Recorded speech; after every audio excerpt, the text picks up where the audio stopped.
ndatopedza kudaro nini mukuru silent abva kuipa futi songea kuti masalad yake yayi vanhu vabhabhaisa handiti pakabva pazi holani handiti pakabva pamifa nafandani right makatanga kutomisa ndithatoni urikuzwa ndendikobva pazafandanji holani mirai ndopakabvunzwa pepe kunzi muda kuti sting ite sei itwe muri kunzwa ndobva panzi right izvezvi pekutanga ndifanira ndakadaro taakuda kuti varove two mariddim the last chi handise epatoni achibva ati taakuda kuti vapinde chi one riddim urikuzwa sparks pasem riddim zvintu futi zvataurwa akapa urikuzvisa zvinhu chi two right ndobva paplewa riddim ipapo padonedzwa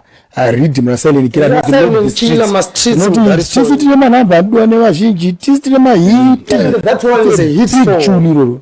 ndo hit song inokwanisa kupugunezwa nomera kuti ep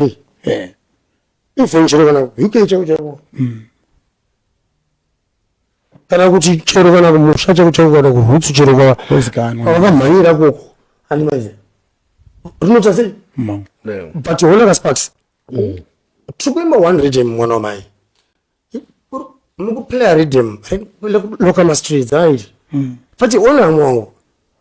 can silent killer ka right a riddim paskelewu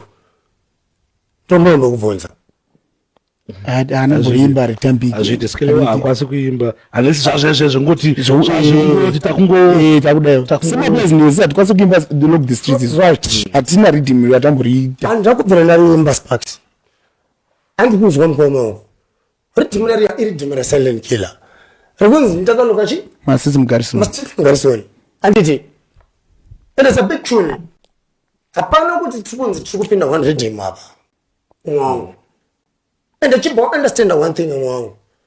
tichiti paposition yekuti already hapana kuti kubirirwa kana kuti kuitwa sei 6 na 9 both sides mukuru samauka nemaitiro edu susu namatarifiro edu futi nekugraft negraft taizviziva izvozvo zvinoona kuitika right tatiri ready for everything. You were ready for what?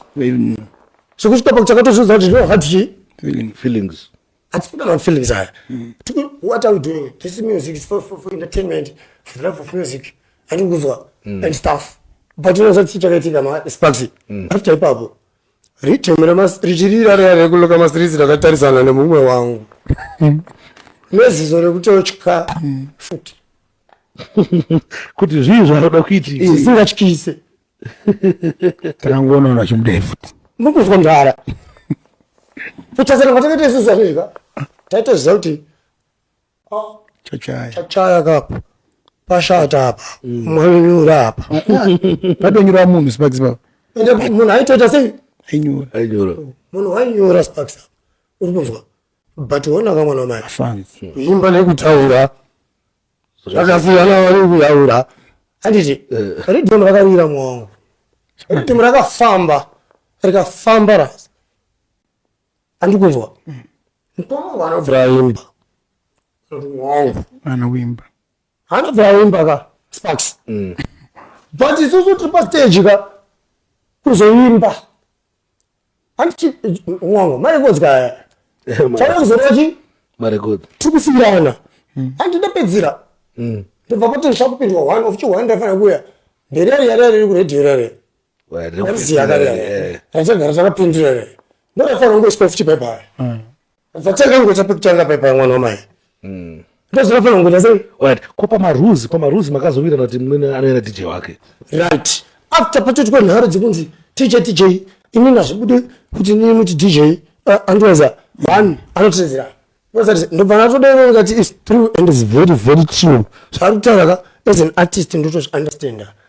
pane art inotika approach see your dj like na artist sparks iwe nozviziva sparks hapana chaunouzwa paya idzodzo mwangu pane kanga kasikirikeni Kasikirikeni kamuziyana kwenyona na DJ wako wabata like what I'm saying zvotonangana wesa zvisingatobudeka achitoko zvakaita sei zvakabuda right Blot